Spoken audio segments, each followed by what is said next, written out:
Waterways, going to great lengths.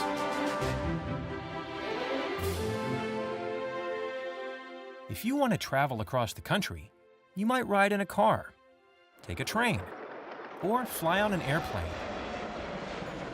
But long ago, the fastest way to cover long distances was over water. You could travel on a boat or a ship along a waterway. Waterways are bodies of water, like rivers or lakes, that people use for transportation. The U.S. is surrounded by bodies of water. The Atlantic Ocean lies along its eastern coast, the Pacific Ocean on its western coast, and the Gulf of Mexico to its south. Rivers crisscross the country, like the Mississippi River from north to south, and the Missouri River from west to east. These waterways have shaped our country's history. They made it possible for people to trade, explore, and settle new areas. American Indians were the first to settle near North America's rivers, fishing and trading on them. The Ohio River got its name from an American Indian word meaning good river. Many people reached America by sailing across an ocean. European explorers crossed the Atlantic, continuing their travels on rivers and lakes.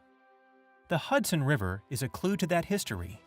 It is named after Henry Hudson, an English explorer who sailed up the river in 1609.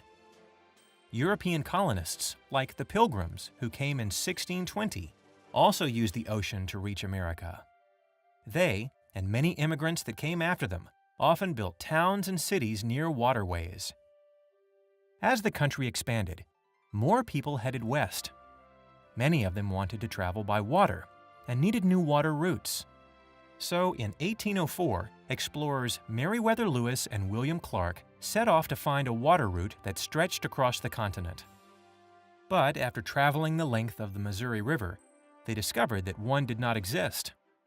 Lewis and Clark did introduce Americans to other waterways in the West, like the Columbia River and Yellowstone River. At about the same time, business was booming on another major U.S. waterway, the Mississippi River. It runs from Minnesota in the north all the way to the Gulf of Mexico.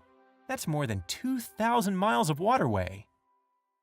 Throughout the 1800s, the Mississippi was a major route for transporting goods and passengers. Cities along it, like New Orleans, had ports that grew and grew.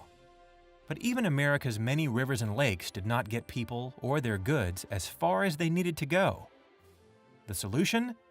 Canals. Canals are human-made waterways. In 1825, the Erie Canal was the first one built in the United States.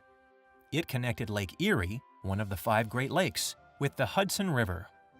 Finally, people could travel all the way from New York City to the Midwest by water. Once railroads, highways, and airports were built, we stopped depending as much on waterways. But we owe them a lot. So, if you ever get a chance to take a dip in one of our nation's many waterways, remember the important role they have played in the history of our continent.